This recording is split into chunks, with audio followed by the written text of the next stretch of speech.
அஸ்ஸலாமு அலைக்கும். இன்னைக்கு என்னோட டே இன் லைஃப் தான் பார்க்க போறீங்க. சஹர் செய்றதுக்காக 3:30க்கு அலாரம் வச்சு ஒலு செஞ்சுட்டு ஃபஜருக்கு டைம் இருக்கு. தஹஜுத் தொழுவ ஸ்டார்ட் பண்ணியாச்சு. அப்படியே தொழுது முடிச்சுட்டு அம்மா கிச்சன்ல சமைச்சிட்டு இருந்தாங்க. அவங்களுக்கு ஹெல்ப் பண்ணிட்டு இருக்கும்போது தங்கச்சி அவளும் தொழுவ ஸ்டார்ட் பண்ணிட்டா.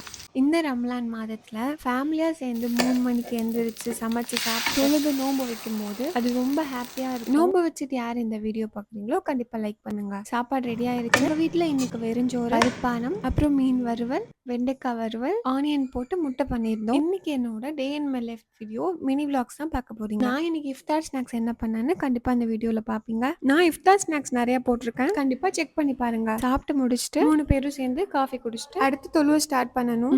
டைம் ஆயிருச்சு. நோம்புக்காக நியத்து சொல்லணும். நியத்து சொல்லியாச்சு. அப்புறம் ஃபஜர் பாங் சொல்லிட்டாங்க. இந்த மாதிரி யாரு சேர்ந்து தொழுதுருக்கீங்கன்னு கமெண்ட் பண்ணுங்க. நம்ம ஆசைப்பட்டது ஆனா எனக்கு கிடைச்சது.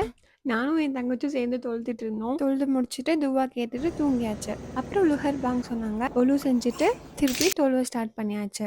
தொழுது முடிச்சுட்டு துவா கேட்டுட்டு இஃப்தார் ஸ்நாக்ஸ் செய்ய ஆரம்பிச்சாச்சு. இதுக்கு நான் கஸ்டர்டும் ஜெல்லியும் பண்ண போறேன். ஜெல்லியில ப்ளூபெரியும் ஸ்ட்ராபெரியும் பண்ண போறேன். இப்போ அகர் அகர்லயும் ஜெல்லிலையும் என்னன்னா, தண்ணி அதிகமா ஊத்திட்டீங்கன்னா 2 மணி நேரம் கழிச்சு பார்க்கும் போது செட் ஆயிருக்கும், ஆனா கொஞ்சம் லூஸாவே இருக்கும். அடுத்து நான் பிரெட் சாண்ட்விச் ரோல் தான் பண்ணியிருந்தேன். இது செய்யறது ரொம்ப ஈஸி தான். ஃப்ரை பண்ண சிக்கன் நல்லா பீஸா கட் பண்ணிட்டு ஸ்வீட் கார்ன், ஆனியன், கேபேஜ் போட்டு நான் பண்ணிருந்தேன். நோம்பு திறக்க ஹெல்த்தியா சாப்பிடலான்னு ஸ்மூத்தி பண்ணி இதுக்கு ட்ரை ஃப்ரூட்ஸ்லாம் போட்டு பொமோகிரானட் அப்புறம் பனானா. இந்த ஸ்மூத்தியோட வீடியோ நான் போட்டிருக்கேன். இன்னும் நீங்க அதை பார்க்கலன்னா கீழே கொடுக்குறேன், கண்டிப்பா செக் பண்ணி பாருங்க.